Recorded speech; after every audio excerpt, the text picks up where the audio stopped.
திருச்சிற்றம்பலம். தென்னாடுடைய சிவனையை போற்றி, எந்நாட்டவர்க்கும் இறைவா போற்றி.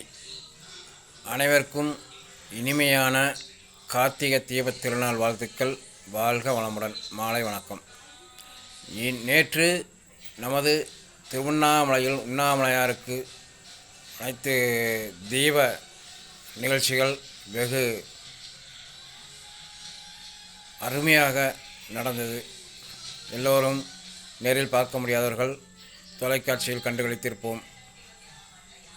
நேரில் பார்க்க முடியவில்லை என்பதை விட அந்த தொலைக்காட்சியில் நாம் தனிமையாக இருந்து அந்த நமசிவாய கடவுளை வேண்டி, அண்ணாமலையாரை வேண்டி நாம் சந்தோஷமாக திருவாசகத்தையோ நமசிவாய மந்திரத்தையோ படித்தோம் என்றால் அதில் பல நூறு நன்மைகள் அடங்கியிருக்கிறது.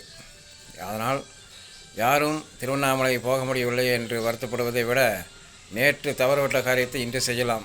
இன்றும் நாம் தெய்வம் போடுகிறோம் அல்லவா? அந்த தெய்வத்தை போட்டுவிட்டு ஓம் நமசிவாய என்று 108 முறையோ 1008 முறையோ சொல்லலாம். திருவாசகம் படிக்க தெரிஞ்சவர்கள் திருவாசகம் படிக்கலாம். இதுபோல் பல நமசிவாய கடவுளோட மந்திரத்தை உச்சரிப்பதன் மூலம் நாம் பல நூற்றாண்டு செய்த பாவங்கள் நமது கர்மா எல்லாமே இந்த தீபத் திருநாளில் தீப ஒளியில் அந்த கர்மாவெல்லாம் ஒளிந்துவிடும் என்பது ஒரு உண்மையான ஐதீகம்.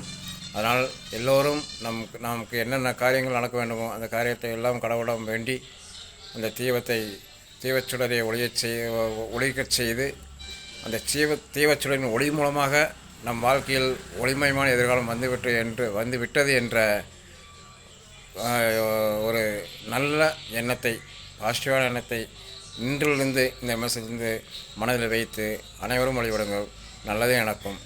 திருச்சிற்றம்பலம். ஓம் நம சிவாய.